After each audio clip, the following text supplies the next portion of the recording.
地點嘅遺址位於現今土耳其西部。2025年10月，我好開心可以去到七教會遺址，影咗好多相同埋片。喺第一集至到第3集裏邊，我帶咗大家去路底加、以弗所同埋撒狄遺址。喺呢一集裏邊，我會帶大家去士每拿嘅遺址。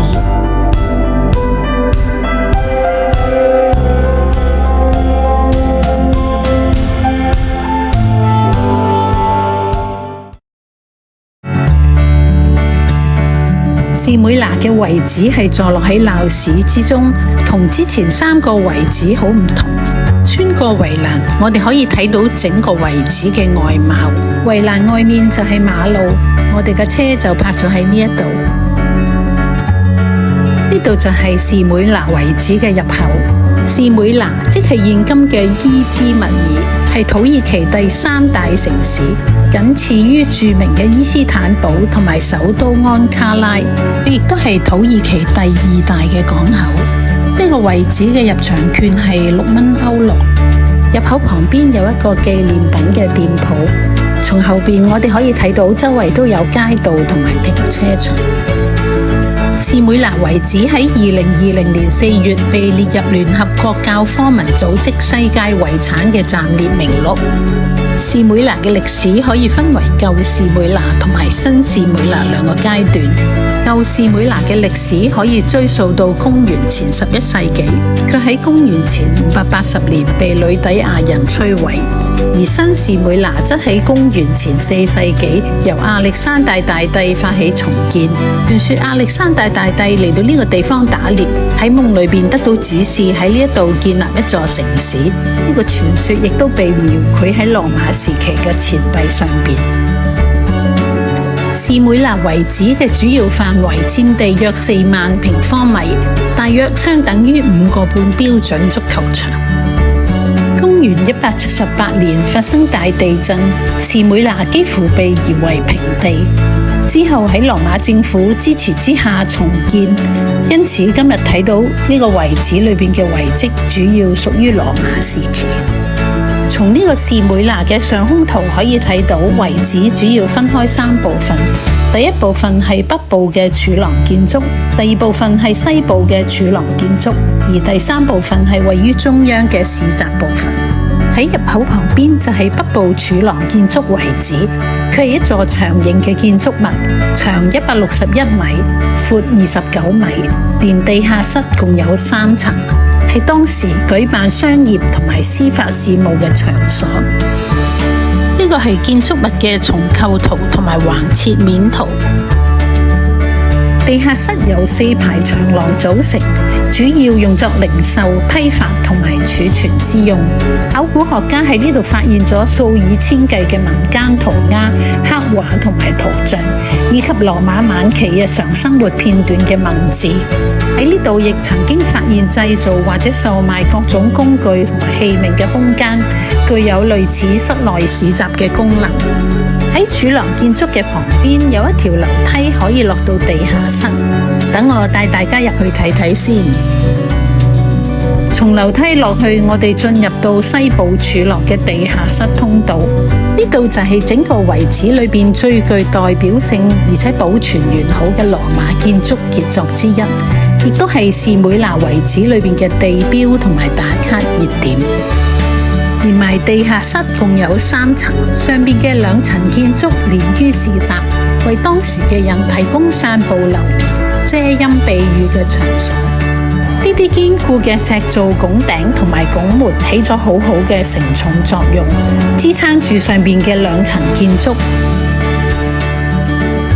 呢度係西部柱廊，好似北部柱廊一樣，建於地下室之上，由3排長廊組成。希臘時期呢一個地下樓層只有2個長廊，即係1同埋2，而而家睇到嘅第3長廊可能係當時城市嘅重要街道之一。到咗羅馬帝國重建嘅時候，建築師將佢擴闊，變成而家3條並排嘅拱頂廊道。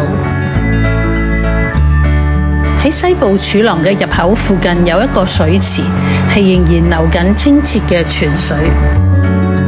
喺呢個遺址嘅地下深處，考古學家曾經發掘到發達嘅地下引水道同埋儲水池，估計係喺羅馬時期嘅晚期改建而成。呢個係引水道嘅遺跡，呢啲引水道好闊，可以讓人好鬆動咁喺裏邊走過。呢個供水系統自羅馬時期一直用到鄂圖曼時期，橫跨咗好多個世紀。水被儲存到喺儲水池裏邊，然後再輸送到城市下層地區嘅噴泉同埋公共建築。呢項龐大嘅古代水道系統唔單止展現咗2000年前羅馬高超嘅土木工程技術，更加係一項運作至今嘅歷史奇蹟。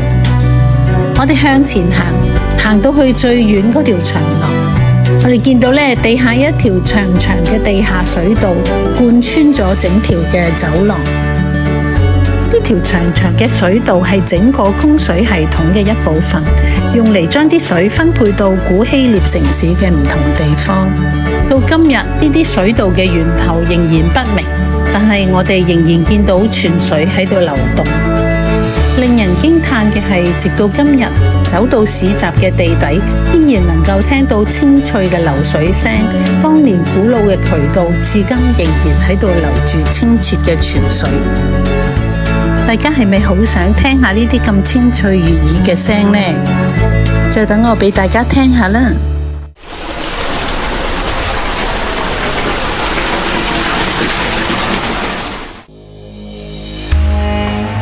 水道旁邊有2個刻有銘文嘅石碑，呢個榮譽銘文係用嚟表揚亞細亞行省一位帝王崇拜嘅大祭司，並且讚揚士每拿喺羅馬元老院裏邊3次得到神殿守護者嘅榮譽。神殿守護者係帝王崇拜之下嘅銜頭，表示特准士每拿建造一座供奉皇帝嘅廟宇。呢一座係一個雕像嘅基座，同樣刻上表揚士每拿3次得到神殿守護者嘅榮譽銘文。原來呢個銜頭必須經過城市之間嘅激烈競爭先至可以得到，而佢嘅競爭對手加帕多家同埋以弗所都只係2次獲獎。從喺市集發掘出嚟嘅錢幣同埋一啲銘文可以睇到，士每拿對3次獲獎呢個殊榮感到好自豪。呢個係北部柱廊地下室嘅塗鴉長廊，可惜我哋唔能夠入到裏面。考古學家喺呢度發現咗極其罕見、數以千計嘅民間塗鴉，展現咗古羅馬平民嘅生活，就好似時間錦囊咁樣保存咗近2000年。呢啲塗鴉提供咗有關公元2世紀末至到4世紀初士每拿同埋羅馬帝國時期日常生活嘅片段，其中最常見係大大小小嘅商船同埋戰船，仲有各式各樣嘅動物圖案、人像、幾何圖形、文字等等。塗鴉當中亦有好多神殿嘅繪畫同埋外邦神嘅土文，當中亦都有提到以弗所、推雅推拉同埋撒狄呢啲城市嘅名字。此外，呢度仲有3處提及耶穌同埋瑪利亞嘅塗鴉，係屬於早期基督教時期嘅重要銘文。從地下室向上望，我哋可以見到晴朗嘅天空同埋市集廣場旁邊嘅柱廊。我哋喺上層望返落去下邊，可以睇到剛才西部柱廊地下室。從呢個角度睇到，呢啲拱頂嘅排列唔係好整齊。呢個係因為佢經歷地震之後重建同埋後期修補，施工時又要配合地勢同埋承重，所以睇落去好似唔係太整齊。考古學家喺西部柱廊旁邊發掘出2座建築，第一座就係羅馬時期嘅市議會。市議會係整座古城嘅行政同埋政治權力嘅中心。呢個議會廳可以容納450名議員。第2座就係市議會旁邊嘅馬賽克大廳。呢個大廳嘅地面鋪有幾何圖案嘅馬賽克。喺羅馬時期，估計佢係作為政治會議、大型文化活動同埋上流階層社交嘅聚會場所。考古學家喺大廳同埋周圍發掘出大量古羅馬時期嘅陶器，可以睇到呢個空間喺當時係用於舉辦高規格嘅宴會。士每拿嘅市集係一個由柱廊圍繞嘅長方形公共場所，結合市場、政治同埋司法功能，係古代城市生活嘅核心。佢嘅設計係按棋盤式規劃嘅城市中心，即係將城市嘅道路按橫向、縱向交叉嘅方式安排，形成一個好似棋盤一樣整齊嘅街道。公元7世紀之後，隨住城市嘅規模逐漸縮小，呢個市集亦都逐漸失去用途。通往市集廣場有一座宏偉嘅大門，稱為浮士梯拿門，至今仍然完好地保存。佢嘅命名係紀念羅馬皇帝同埋佢嘅妻子浮士梯拿喺地震之後曾經資助重建士每拿。喺呢個廣場嘅庭院裏邊，曾經樹立咗好多紀念碑、雕像、向諸神致祭嘅祭壇，同埋一座供奉士每拿所尊崇神明嘅神廟同埋祭壇，可以見到當時偶像崇拜嘅狀況。士每拿市集喺拜占庭時期同埋鄂圖曼帝國時期曾經被用作墓地。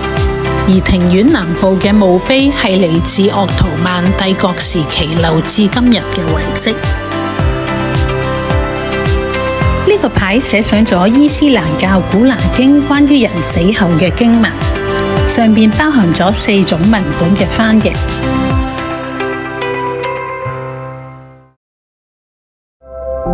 士每拿係啟示錄7教會裏邊唯一存留到今日嘅現代城市。喺啟示錄嘅7教會裏邊，只有士每拿同埋非拉鐵非2間教會冇受到責備，只有稱讚。士每拿呢個名源自希臘文嘅沒藥，象徵苦難同埋馨香，就好似士每拿嘅信徒一樣，喺苦難同埋逼迫之下散出基督嘅香氣。耶穌對士每拿嘅信徒話：我知道你的患難，你的貧窮，你卻是富足的。也知道那自稱是猶太人所說的毀謗話，其實他們不是猶太人，乃是撒旦一會的人。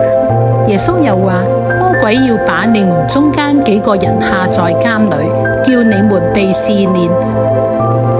士每拿曾經3次獲得神殿守護者嘅銜頭，反映佢係小亞細亞裏邊帝王崇拜嘅首席城市。